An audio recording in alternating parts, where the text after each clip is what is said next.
happy birthday. Okay, we're not going to do that again. Welcome, everybody, to the Streakers Island podcast.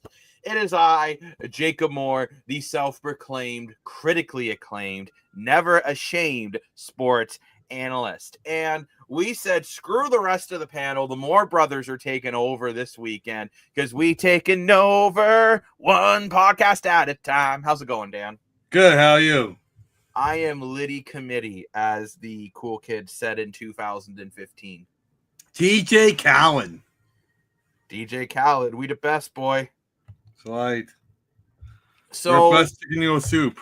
We have two big games today. Hopefully the air, from what I'm hearing, is this game should be good to go in Saskatchewan. The air quality has improved. So, as the cool kids like to say, play ball. And Dan, you got to admit, I know it's early in the year, but this is a big game between Saskatchewan and Calgary. Oh, for sure. I didn't really think of it until you pointed it out, but it's like you said, this really determines who's going to sit best in the West. Like, Saskatchewan has won every game, but they've won 4 games, and Calgary's 3-2. So with a win today, Calgary can tie Saskatchewan and give Saskatchewan first loss of the year. Or Saskatchewan can keep going and be the only team in the league to not lose a game yet this year. And Calgary is 3-1, not 3-2 at the moment. You're thinking of Montreal. Oh, I'm sorry about that. But this is huge. You got Trevor Harris versus Vernon Adams Jr. You could argue two of the best quarterbacks in the CFL going head-to-head. Do you think they're both future Hall of Famers at this point? Trevor Harris, definitely. VA. Yeah. Not quite yet. Not quite. VA's still been looking to find a place to call home. Right. Which is tough for him, right? Because he's an elite quarterback. He is. He just, unfortunately, hasn't been able to, every time it looks like he's found a place.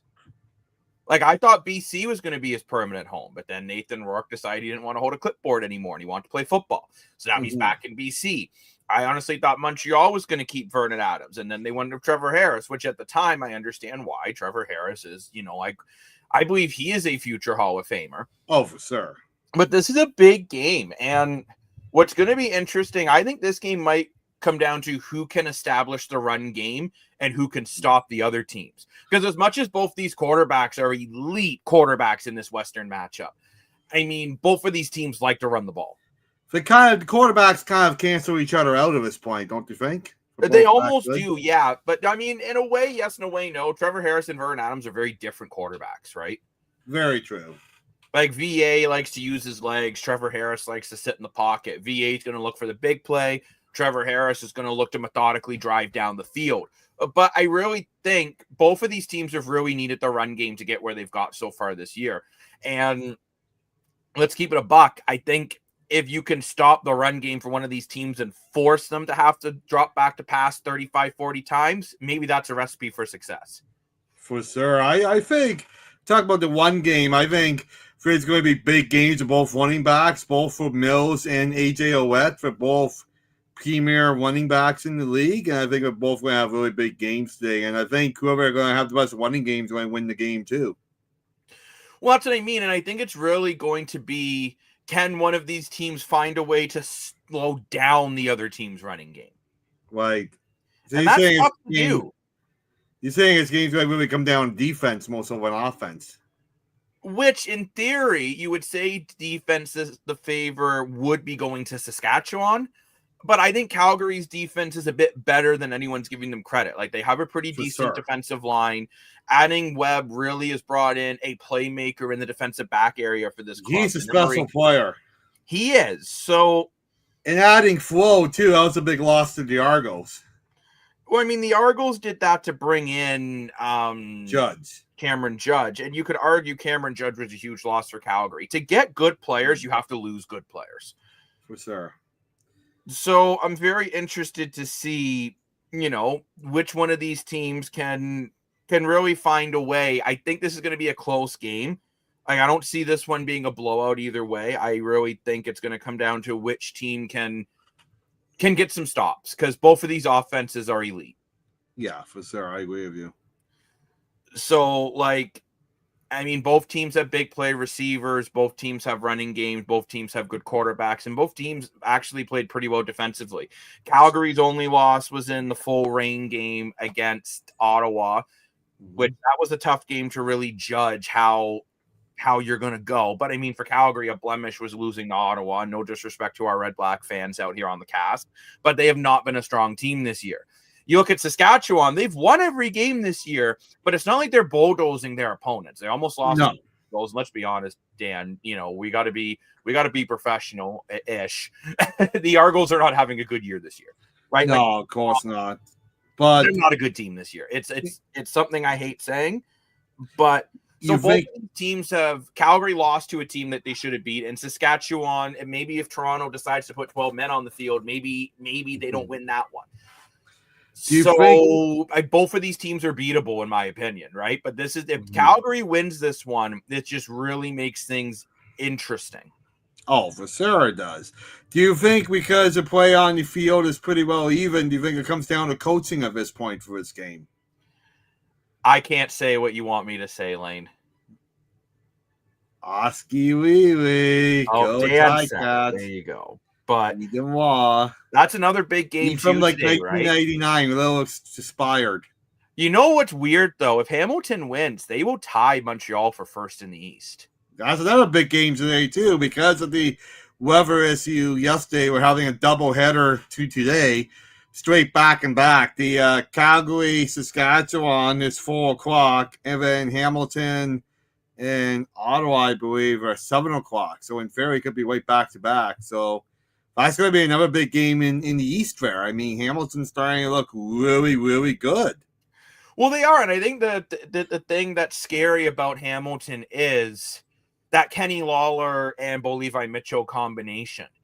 And Bo Levi Mitchell is starting to look like the Bo Levi Mitchell back in Calgary. And if he can get going like that for this squad, and if you can find a way to get Tim White going, because Tim White's had an off start, I think Hamilton could be very, very dangerous. And again, mind you, saying that, I did feel Toronto last week did give them a run for their money. Like the Argos did put up 38 points against them. And I think that is the thing. We're not seeing a lot of blowout games. Funny enough, one of the only games we saw blow up was actually Calgary smoking Winnipeg, which is one we didn't see coming in. Why? But the Elks fans are cheering so hard for Calgary.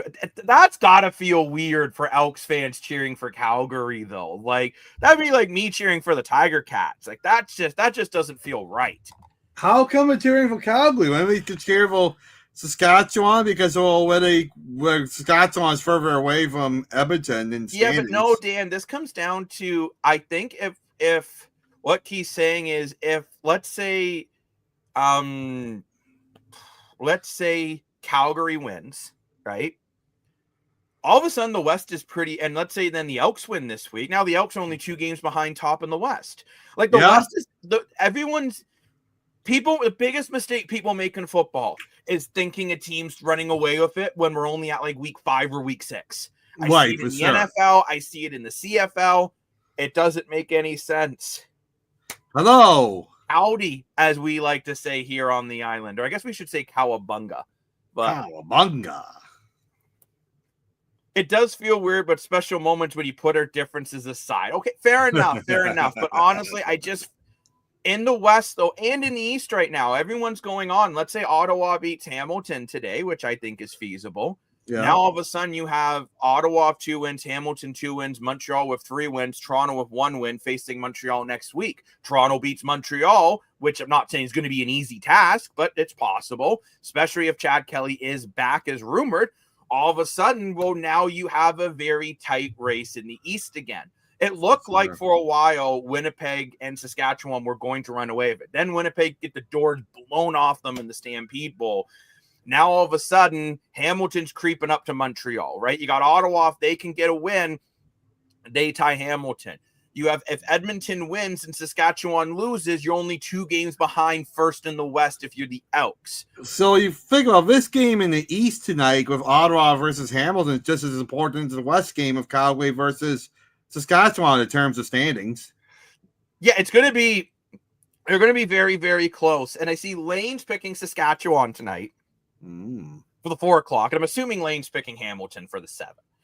Yeah, I would think so. So will Lane get the streaker points? Because I am going to say Calgary gets the win tonight. And I just feel this Stampeder team is really hit their stride last week against Winnipeg, right? And I don't know. I think Vernon Adams Jr. really wants to prove to Montreal and BC that they made a mistake. So you think Calgary's getting a win? Calgary's getting the win today. I'm going to say Calgary, and I'm going to say Ottawa will be the 2 winners tonight. I don't see Kenny Lawler putting up back-to-back 200-plus yards games. And what we've seen this year, if you shut down Lawler, you shut down Hamilton. Correct. Any of the games Hamilton has won, Kenny Lawler has just balled out. When you look at their 2 victories, both of them Lawler. That's why I put Lawler in our prop for 160 yards. Because I think Kenny Lawler has to put up big numbers for this team to have a chance. Well, I got a comment here. Sask isn't going to have a perfect season. It's only a matter of time until someone gets the upset. BC is the worst possible candidate for us being in Edmonton. We have a good chance this week to win our second one. And I do agree with you for the Sunday night game. I do think legitimately Edmonton, BC. Remember, too, that's a big one for the season series, right? Mm-hmm. So, which is important if it's a tiebreaker, correct? Yes, very, very important. So, yeah, it's a big game coming up. And I do agree. I don't think Saskatchewan's going to go 18-0. And I think Calgary is a team that is good enough to beat Saskatchewan. And Saskatchewan, the last few years, they've started off really good. And then their middle of their seasons have always been detrimental. And they've been the reason why they can't win the West. Right. So, for Saskatchewan, these next 4 to 5 weeks are absolutely huge. Okay, Shades, we sang you happy birthday already. Like, how much more do you want to hear of our beautiful voices?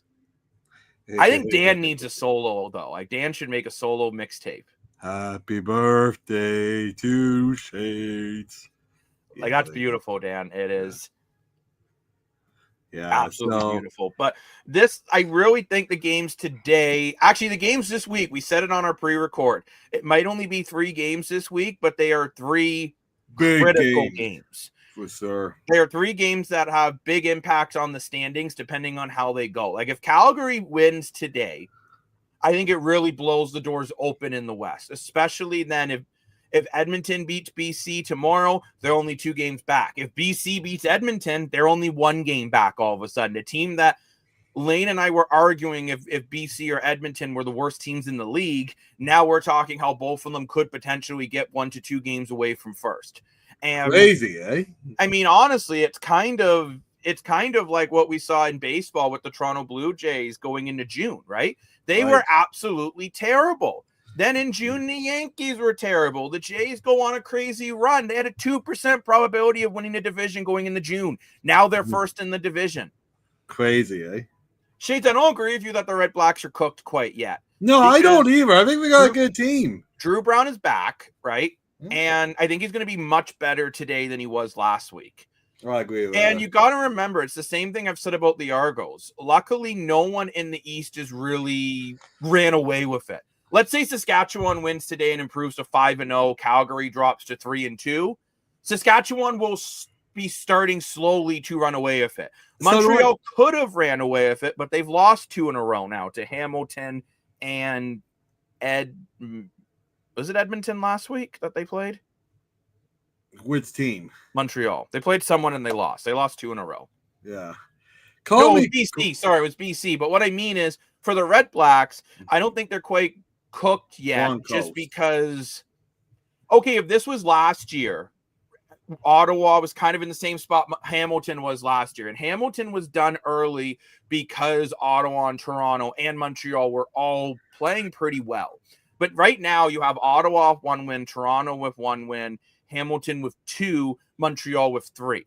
Now, the big worry for Eastern teams fighting for that 3rd place is going to be Edmonton and BC for potential crossovers, right? Because remember, the crossover is the thing in the CFL. But I don't think the Ottawa Red Blacks are cooked yet.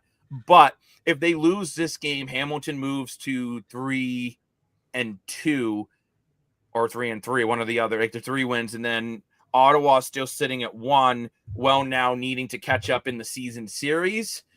That could be tough, I think, because you're playing Hamilton your next 2 games. Depending on how these next 2 games go for both of these clubs could really set something up in the East.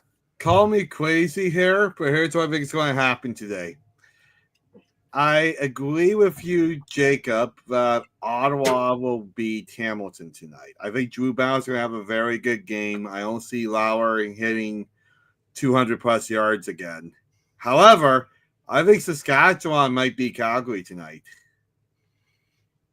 I mean, I can't say no. Like, you're taking the safe bet. A team hasn't lost yet. They're the best team in the league. But well, I don't know if I'm taking a safe bet. Travis Harris is almost 38 Calgary years old. has a very good shot of doing it. Right? If I'm going to, I like I said going into the season, I actually thought Calgary was going to be the best team in the West this year. I thought adding Vernon Adams. Now, unfortunately, Reggie Bangleton getting injured has been huge. Yeah. But, I mean, then you look at Jalen Philpott. He's really stepped up. I don't know if you've heard more but Malik Henry from Calgary is close to coming back. He is, which is really awesome. You get Malik Henry back, and he hasn't played in 2 years, so it's going to be tough. But if he can get back up to where he was, this is a 1,000-yard receiver. Reggie Bangleton isn't injured for the whole season. No. So you get Reggie Bangleton back. You get Henry back. You have Jalen Philpott playing the way he is. You have your rookie in Alford who's really stepped up.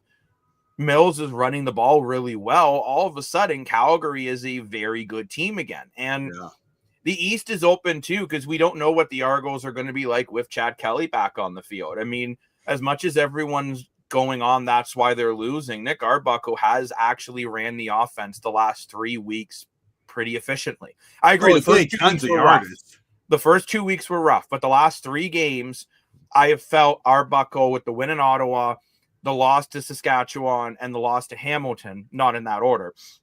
But I felt those games Arbuckle played well.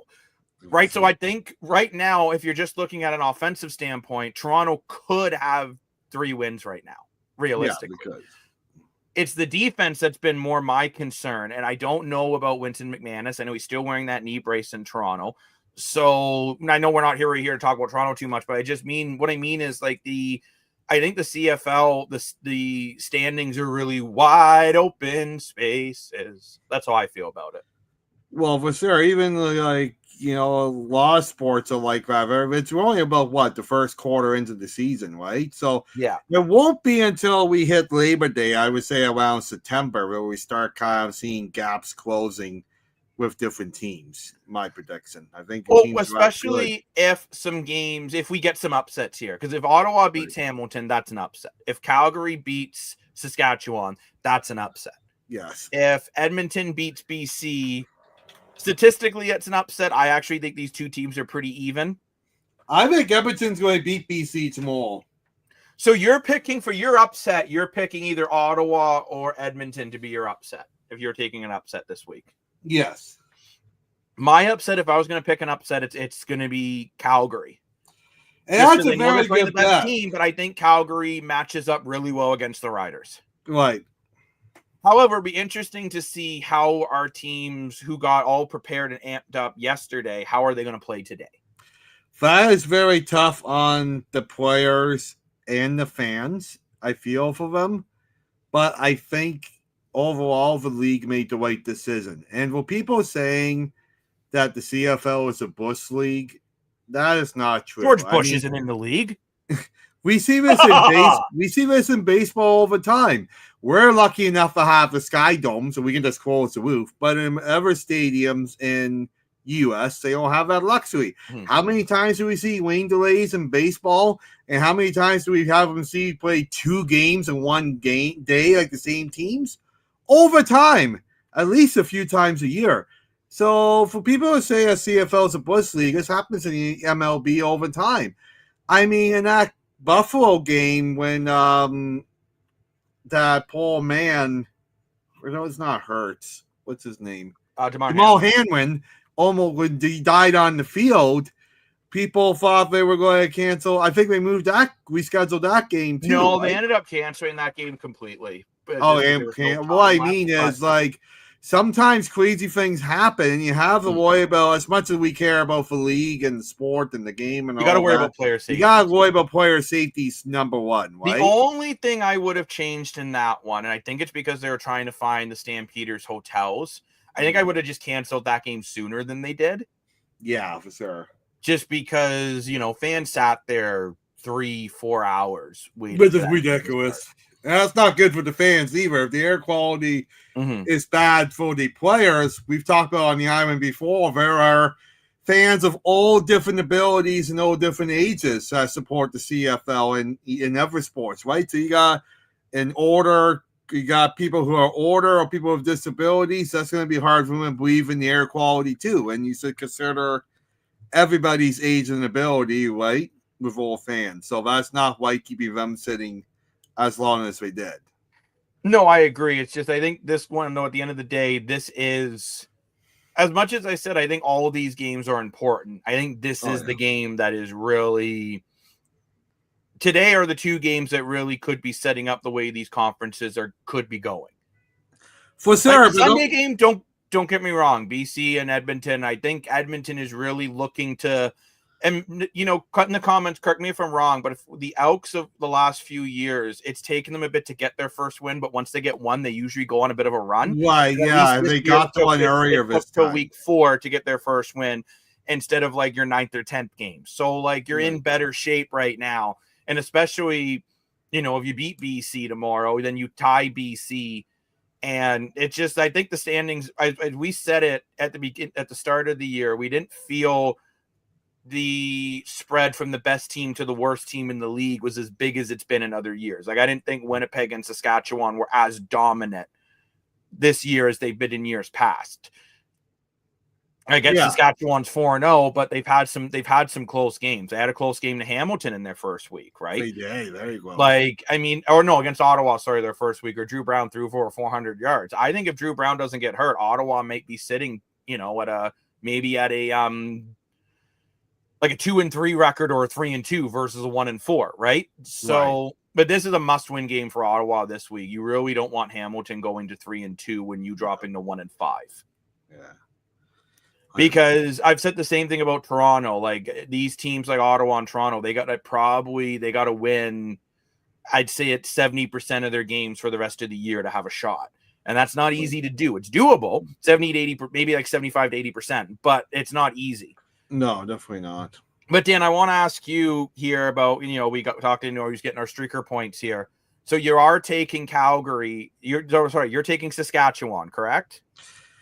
Yeah, I think if, let's say, it was another underdog upset, let's say it was Calgary versus Winnipeg, I would have taken the upset in Calgary. And I really like Calgary. I love Calgary. But I was wrong when I said I wasn't sold on Saskatchewan. They're a really good team. And you look at them, I think we could be fighting for the Grey Cup this year. So, yeah, I am going to take Saskatchewan. Yeah, but honestly, Dan, I think Calgary could be fighting for the Grey Cup this year. Oh, for sure. Calgary's 100%. Doing this about their two best receivers injured. Right. That's very tough. Now, mind you, too, Saskatchewan's doing this about Schaefer Baker, and that's impressive, too. Yeah, it is. He's a great player. But I'm just looking at this, and I just feel like this is the game that I think Calgary needs to get. Yeah. Because if Calgary can get this, they just had that huge game against Winnipeg. They're feeling really good. VA played his best game of the year. And VA statistically does well against Saskatchewan in his career. Funny enough, he struggles more against the East than he does against the West in his career statistically. Surprisingly, yeah. Because the West, in theory, is a harder defense, although the East has won the last. You think maybe because he plays against them more? Because both his last two teams are in the West? That's possible, but I don't know.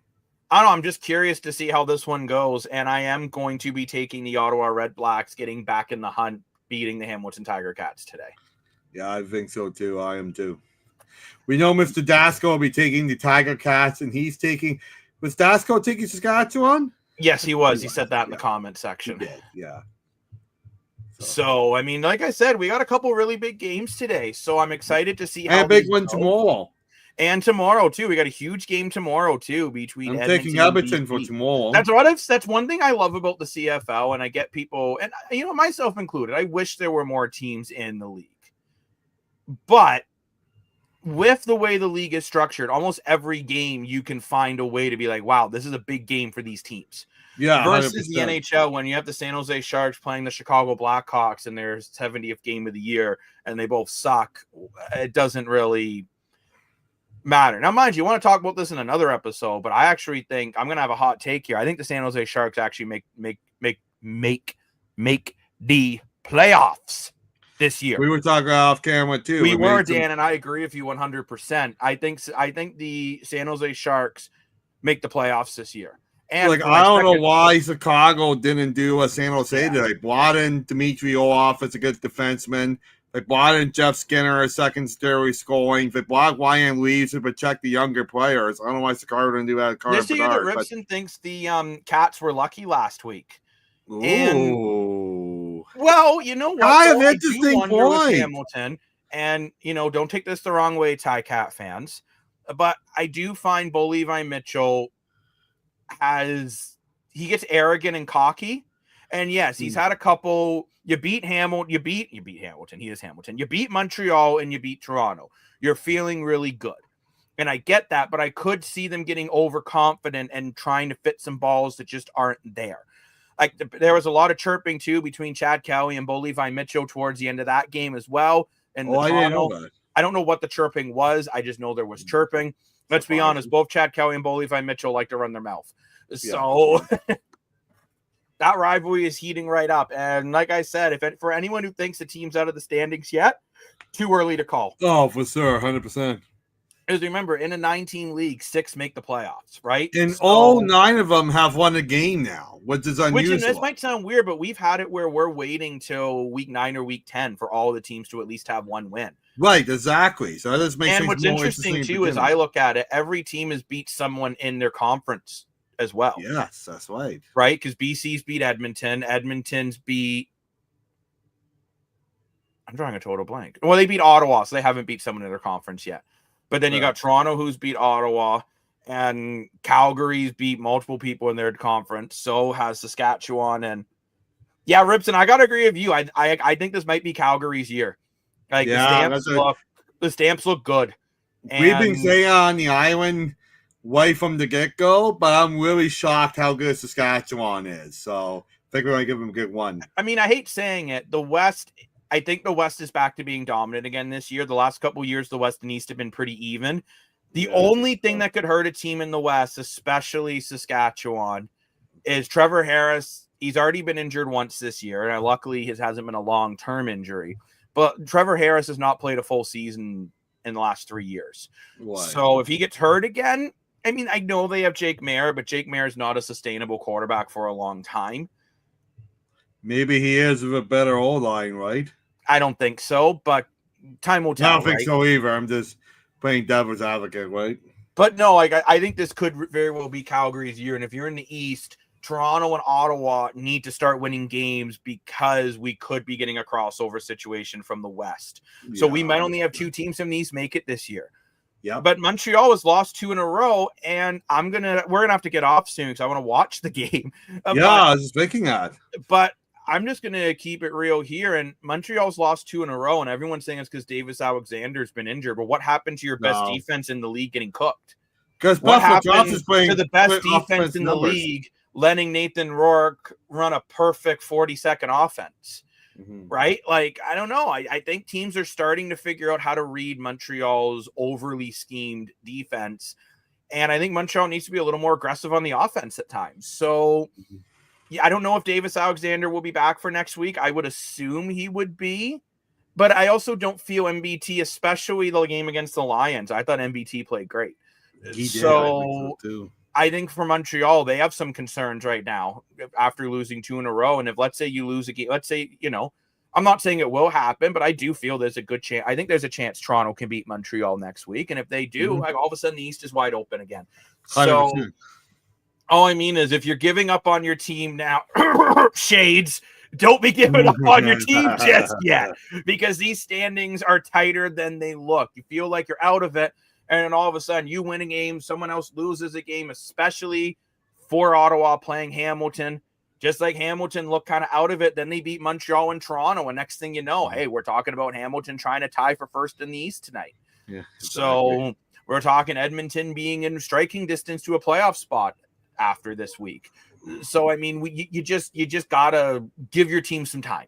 I get it's frustrating when you keep watching your team lose. And I think for Shades, it's more frustrating. Ottawa, I would feel, has been losing games the way Toronto has. They've almost been finding ways to lose instead of finding ways to win. Right. Like, even you look at the game against Toronto, a couple critical errors, letting Sluka run for over 200 yards and touchdown yardage off a fumble and then a missed field goal return. Yeah, so crazy. like, We're at the finding game. ways to lose. Yeah. But if they can start to find ways to win instead, because I think Ottawa is a better team than their record, although with Devontae Dedmon being injured, they're going to be relying on Pimbleton a lot more because he's going to be in the receiving team and the kick return team. So it's going to be interesting. Wow. Wowzers. But, ladies and gentlemen, boys and girls, I think it is time that we sign off for now. Yep. I do believe we will be back on tonight for a post-game show of these two games. So I will be posting that to the socials and letting you know if we are doing that tonight or not. But maybe we'll be at the Hamilton game. Who knows? Who knows what we're doing? We're doing something. That's fine. But either way, thanks for watching very much, guys. We might be back later tonight. We might not be. Keep locked in on the Streakers Island podcast, social medias, and we will let you know there what's going on. Thanks very much for watching, everyone. We'll see you in a bit. Thank you. Bye-bye.